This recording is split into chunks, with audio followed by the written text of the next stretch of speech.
Hi, this is Dan from Magic Pachinko Restorations, and this video is going to show you this 1980 Model C from Nishijin. This has been fully restored. Every part and piece has been removed from the machine, thoroughly cleaned, reassembled. That includes the artwork on the back. That was all the nails, all the attractions, tulips, everything gets stripped off. The old playfield gets literally torn off, sanded down, and then a new playfield gets put back on with a clear coat of vinyl over the top of it. The nails are reset, realigned for proper alignment.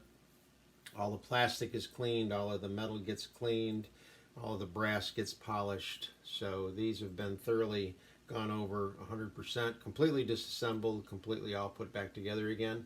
That includes the wood of the frame. I take the frames apart, sand the boards down, run them through a planer, get them nice and smooth, put a couple of coats of polyurethane on them, get rid of the rust on all of the hardware, and then reassemble them. So these machines will work extremely well when they're very clean, and that's what the restoration process does, is make them extremely clean and bring them back to the way they looked when they were first put in the parlors. Actually, they're a little bit in better shape than they were in the parlors, in the sense that these were mass produced and made very quickly, so the boards and things were cut rough, and so now that they've been refinished, it's an even nicer look to the machine.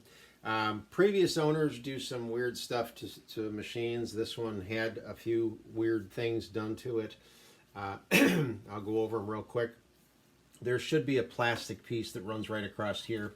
You should be able to see the three holes where that would have been attached to the machine. That's just missing. You may be able to source one. I wasn't, but they are available from time to time from different people. This one also had the latch mechanism taken apart, and so the front of the machine is designed to hinge out from this frame. So if you mounted it in a wall, you would attach the frame to the wall, but then you'd be able to hinge the machine out. And this one will hinge, but it doesn't latch back into the frame. That part was removed, and again, those parts are hard to source. So this particular machine has got a couple of staples here and here that keep the machine itself from opening, and it just hooks it to the sideboard. In the back, everything gets taken off. This board gets sanded down, polyurethaned. Everything gets taken off. Everything gets cleaned. I use a 12-volt plug-in power supply for all my pachinkos, so that is new wiring there. All the wiring is tested, the bulbs, everything is designed to work and guaranteed to work. So when you load up a Model C, the only thing you want to be careful of is make sure that this piece of white plastic is straight up rather than on an angle like that.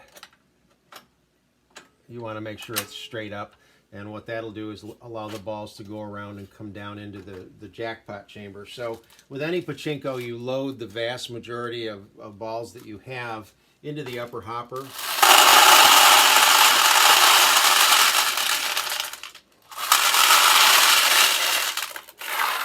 With the Model C, again, they go down through the hopper into the turnaround, and then this is what's called the jackpot chamber here, where the balls sit and wait to exit the machine when you do get a win. This switch here, when it's plugged in, I should have plugged it in before I put the balls in, but if I had plugged it in before I put the balls in, this light here would have been lit, saying there's not enough balls in the pachinko tray.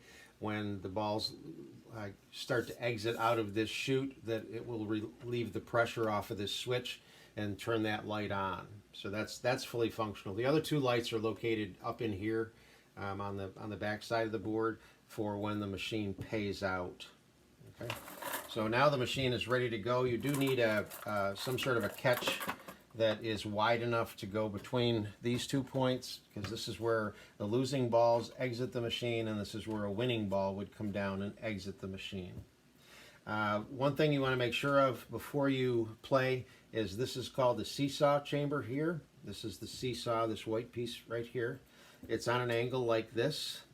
It should be on an angle like this. So you just go like that, and it resets, and it's ready to accept a ball. A winning ball comes down. It will tip and let the winning ball continue down through here, but initially you want to make sure it's up like that for the first time you play the machine. It'll reset itself as you're playing, so you don't have to worry about it. But the first time around, you want to make sure that it is there. Okay. All right. So let's get this turned around again. We'll show you the machine in action. Now, one thing that I did find out about this machine, once I got it completely restored and clean, is that for some reason there's a release on the back side of the machine that opens this up, and then normally you would push here and this door would swing out. Now for some reason this tray, I believe, actually came off of a different Model C, probably a year or two different from this one, and it didn't latch properly into this framework. And if it doesn't latch in properly, then the balls that are being fed into the machine don't feed in the right way.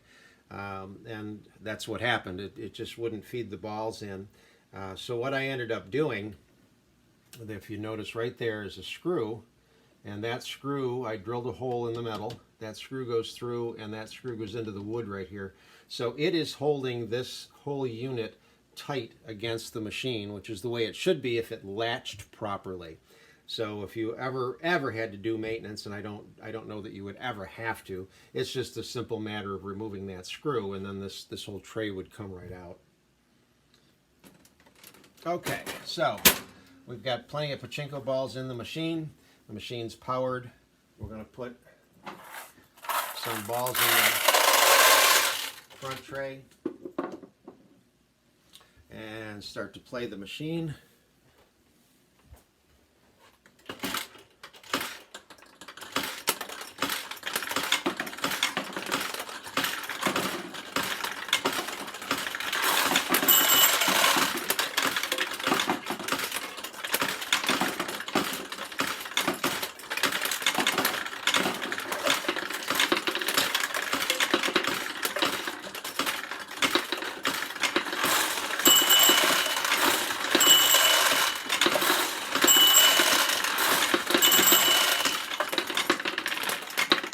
Okay, so I don't know if you noticed while it was playing, when you do get a win, the jackpot lights up this all 15.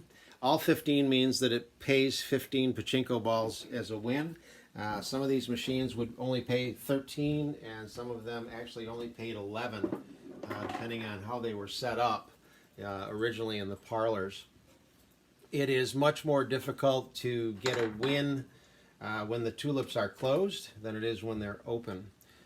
So you're certainly not going to win every time that you play, but that's the nature of a pachinko machine. But I will show you a couple of things here. The center attraction is kind of a nautical theme.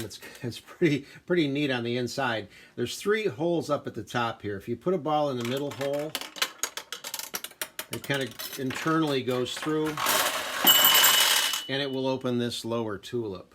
See if I can get one in on this side.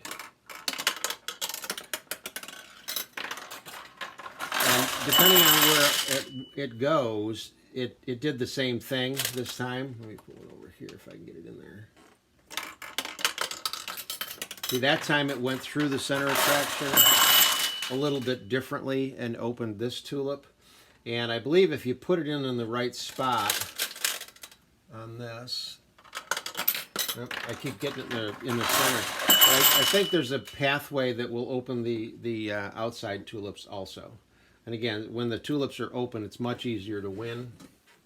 If you do launch too hard, the ball will go all the way over here and drop down and come back and go back into the, actually it empties down here. So it's not a loser, but you got to do it again. This is adjustable. The tension on the launch arm is adjustable. There's no real skill involved in this. It's just a matter of letting it go off your finger. So this will make a great addition to a family game room.